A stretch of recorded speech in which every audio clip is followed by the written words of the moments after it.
Hi everyone, my name is Isamarc Perez and I currently work for the ABC Unified School District. I have the honor and privilege of serving as one of the college and career specialists at my former high school.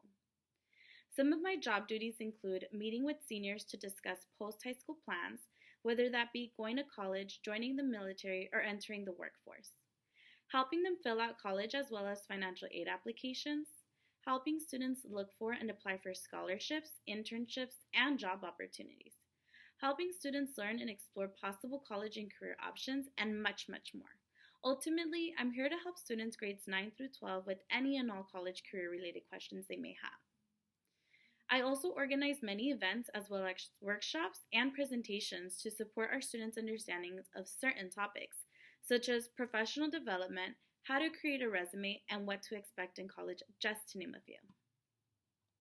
While I absolutely love what I do, it is not my ultimate career goal, but rather a stepping stone toward my desired destination. For a long time, I really wanted to be a probation officer. However, after having volunteered for multiple nonprofits related to that career field, I realized that was not my calling. I always knew I wanted to help at-risk youth, I just didn't know how. Prior to my current job, I was a lead program coordinator for an after-school program for at-risk youth. I was always so naturally inclined to help students, especially the high school students, to learn about different colleges, how to apply to college, all that good stuff. I would host workshops for them to learn about what to expect and shared my college experience with them constantly. It was actually my supervisor at that job that would tell me time and time again that I should really think about becoming a counselor. I would just laugh it off and say I didn't have the patience for it. When I started my current position, I was required to attend multiple counselor conferences to learn about the college admission process as well as financial aid. I still remember the very first counselor conference I attended. Hearing all of the amazing things that the counselors were doing to help their students made a light bulb in my head go off. I know it might sound a bit cheesy, but being at that conference just felt so right. That was the day I realized that if I really wanted to make a difference in the lives of students, I needed to become a counselor. I am proud to say that I'm currently working towards my Master's of Science degree in Educational Counseling at National University. I know that the thought of graduating high school and having to take on adult responsibilities, such as learning how to manage your personal spending, can be a bit scary. And it is, not all the time, but it is. However, if you're wise about it, it can also provide you with the peace of mind, security, but most important, the ability to use your hard-earned money to pay for things you enjoy, whether that's shopping, eating out, or going to concerts. It's easier to enjoy these things and more when you know it's not breaking your bank. That's why I'm here today, to help shed some light on the importance of managing your personal spending, as well as give you some tips I've learned along the way to help you become financially savvy. In order to understand personal spending and what that entails, there are a few terms you need to understand. The first is cash, one of the most basic ways of paying for goods and services. Cash simply refers to the money you have in the form of bills and coins. In other words, cash is the money you physically have either in your pocket or your bank account. Paying with cash has never been my preferred method of payment. However, I now force myself to carry cash because I find it helps me stick to my budget. What I like to do is use the envelope system. Perhaps some of your parents or even grandparents use this system as well. What I do is label a bunch of envelopes with things I need to pay for or want to buy for that particular month. For example, rent, cell phone bill, gas, groceries, clothing, you get the picture. I then take the amount of cash I will need for each of these goods and services and place them in the appropriate labeled envelopes. When it's time to make a purchase, I make sure to only pay with the money in the appropriate envelope. Once the money in each envelope is gone, that's it. I cannot spend more than what I had planned for. Using the envelope system has kept me from overspending on numerous occasions. Some people have amazing willpower and self-control, and that's great, but I don't. So I have to find ways to help make me stay on track with my budget, and using the envelope system has worked for me. You don't have to use this method, but it might be a good idea to give it a try and see if it works. Another form of paying or requesting payment is by using a check. A check is a written order for a bank to pay money. Some of you might already have a bank account. For those of you that don't, once you open up a bank account, you will receive a checkbook for you to write checks if you so choose. However, with today's technology, less and less people are opting for checks and are instead using apps such as Apple Pay, PayPal, and Venmo as a means to send and receive money.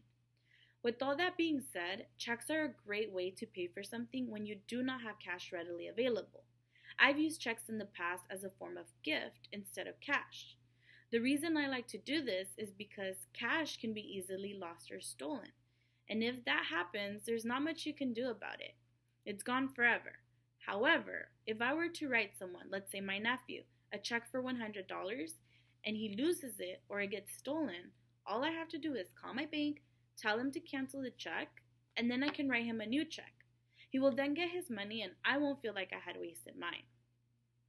In this manner, checks are a great way to secure the money you will send or receive. Part of being responsible when it comes to personal spending is knowing exactly where your money is going and ensuring that it gets there, and using checks is a great way to do that. When I was 16, I landed my very first job as a cashier at JASoCal. Because they offered direct deposit as a means for me to receive my paycheck, I decided to open up my very first bank account. Not only do you get a checkbook when you open up a bank account, but you also get a debit card. A debit card is a card that looks like a credit card but operates just like cash. When you use a debit card to purchase something, the money is immediately subtracted from your bank account. Many people prefer to use debit cards as a method of payment because it's easy to carry, faster, and like checks, are safe and secure. Because of these reasons and more, 16-year-old me loved paying for everything with a debit card. That is until I realized how much of my money I was foolishly spending on unnecessary items. You might have heard the saying, out of sight, out of mind. Well, that was pretty much my situation. Remember that envelope system I mentioned? Well, this is why I started using it. Because I couldn't physically see the money I was spending every time I used my debit card to purchase something, I wouldn't stop to think about how much money I actually had left. It was as though I thought my card had unlimited swipes with zero consequences. But of course, that wasn't the case, and I learned that lesson the hard way. I was about to pay for my meal at a drive-thru one day when the cashier returned my card and said those dreaded words. I'm sorry, but your card has been declined. I was so embarrassed. I didn't know what to think or even say other than, oh, looks like I used the wrong card. That was a big fat lie. I just had no money left in my bank account and didn't even know it. I told the cashier I lived right down the street that I would just go home, grab the right card, and come right back. Yeah, I didn't go back. How could I? I was humiliated. I didn't even have enough money in my bank account to buy a meal at a drive-thru. Moral of the story, if you don't ever want to hear someone tell you that your card has been declined, then I strongly advise you to always be aware of how much money you have in your bank account before you make any purchases using your debit card. Either that or carry cash. One good thing about paying with debit cards, even if you do go over budget, is that ultimately it's your money that you're spending. And once it's spent, you don't really have to think about it. However, paying with a credit card is a whole nother story. A credit card is a card authorizing you, the holder, to buy goods and services that can be paid for later. In this manner, credit cards can be very beneficial, especially in the case of emergencies, but only when used responsibly. When I first started college, I knew I would need a computer or laptop to do most of my assignments, but I didn't have one, and I certainly didn't have the money to pay for it right then and there. So I went to my bank and told them about my situation. They were able to issue me my very first credit card, which I then used to purchase my laptop. Using my credit card to purchase my laptop gave me the peace of mind knowing that I now had the means to do my schoolwork and that my laptop would eventually be paid off. With that being said, remember that when you pay for something with a credit card, you are spending borrowed money. Most people often forget this and treat their credit card as cash instead of what it is, money you need to pay back. This is how many people, myself included, have gotten into serious debt. Part of learning how to manage your personal spending responsibly includes understanding and managing your credit. Let's say you get your first credit card. How much are you allowed to spend? Well, every credit card has a credit limit. A credit limit is the maximum a cardholder can borrow. It is recommended that cardholders keep a balance of no more than 25% of the credit limit. Credit limits can be increased or decreased depending on your credit score and credit report, which we will talk about later. Recently, I went through a horrible experience in which one of my dogs, who's pretty much like one of my children, required emergency surgery. As you can imagine, surgeries of any kind are not cheap. I have a credit card that I use exclusively for my dog's vet bills. However, the credit limit on the card I had was not enough to cover the expense of the surgery, which meant I couldn't afford it. Fortunately, I was able to call the company that issued me the credit card to explain my situation. They were able to increase my credit limit to cover the cost of the surgery. I was so relieved knowing that my dog would be able to get the medical attention he needed. While an increase in credit limit for me meant my dog could get his much needed surgery, for many people it means more money to spend, most of the time on unnecessary items.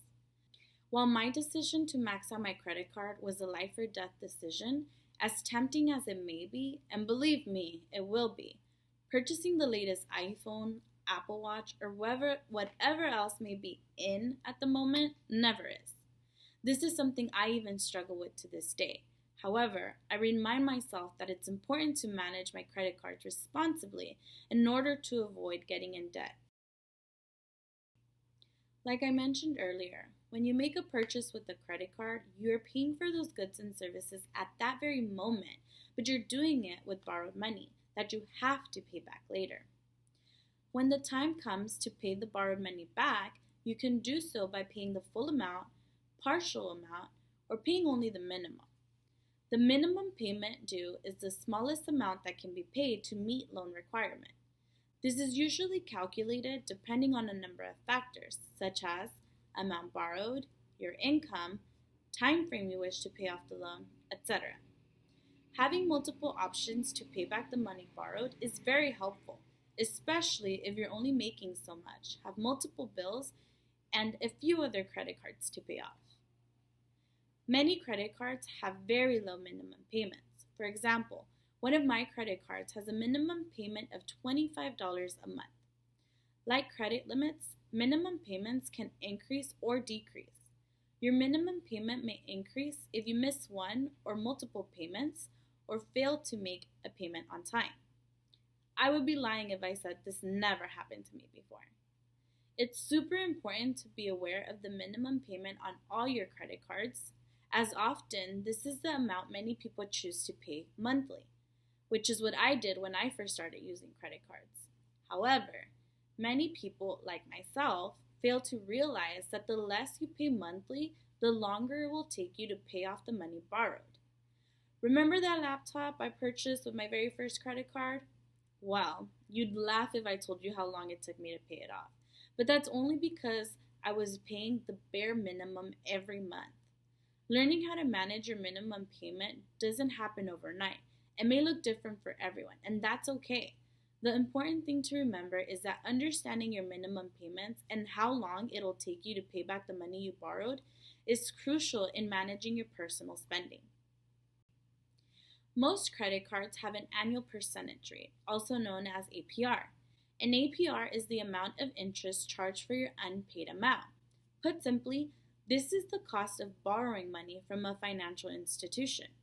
Growing up, my dad always warned me about credit cards. While they can be lifesavers many times, if you fail to read and fully comprehend the terms and conditions that come with a credit card, such as the APR, then more likely than not, you'll end up paying back more than the amount you actually borrowed. And who wants to do that, right?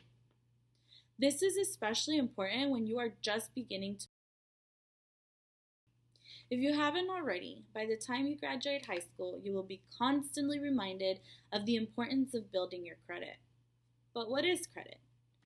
A credit score is a standardized measurement on a scale ranging from 300 to 850 that tells the lender of your potential to pay back debt. In other words, your credit score tells lenders whether or not you will be able to pay back the money you are requesting to borrow. The higher your credit score, the more money you will be able to borrow. This will especially come in handy when you are looking to purchase big ticket items like a car or your first home. It may sound silly, but I'm always nervous when it comes to checking my credit score, which is why I don't check it as often as I probably should. However, it's important to know what your credit score is so that if it is low, you can work to build it up once again. When I first started using credit cards, my credit score wasn't the best. However, with time and guidance from other adults that have more experience, I was able to learn how to properly manage my credit cards, and it began to reflect in my credit score.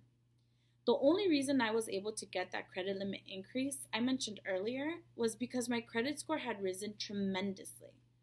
So, the bright side to all this is if you do slip up here and there, which if you're human, you probably will, there are many ways you can build up your credit score again. The last thing I want to talk about is your credit report. A credit report is a record of a person's financial information, including previous addresses, social security number, current and previous employers, estimated income, credit card accounts with amount owed, and payment history, and loan information. I know what you're thinking. That's a whole lot of information. It is. Your credit report is important because it's used not only to determine your credit score, but also credit granted to you based on your previous borrowing experiences, as well as confirming your identity. It's a good idea to check your credit report 2 to 3 months before making a major credit application, and at least once a year from all 3 of the national credit bureaus. That's a recommendation I put into practice myself. However, it wasn't always like that. I didn't start taking a look at my credit report until a friend of mine mentioned to me she was a victim of identity theft. She explained that someone had applied for a credit card using her information, and she was now receiving collection calls because whoever opened that credit line maxed it out and clearly was not making the payments. That was enough to scare me into checking my credit report yearly to make sure that there was nothing suspicious going on that I couldn't account for. We went over quite a few things today. We talked about cash, checks, debit cards, credit limit, minimum payment due, APR, credit score, and credit report. The purpose of this video was not to overwhelm you, but rather shed light on the importance of managing your personal spending responsibly. I hope that through my personal anecdotes and the information provided in this video, you feel ready to take on the financial responsibilities you will have, if you don't already, once you graduate high school. Like any sport or new skill you acquire, you don't become an expert overnight, and becoming financially savvy is no different. It takes hard work and practice. You may make some mistakes along the way, and that's okay. What's important is that you get back up and pick up where you left off. Thank you so much for watching this video. Until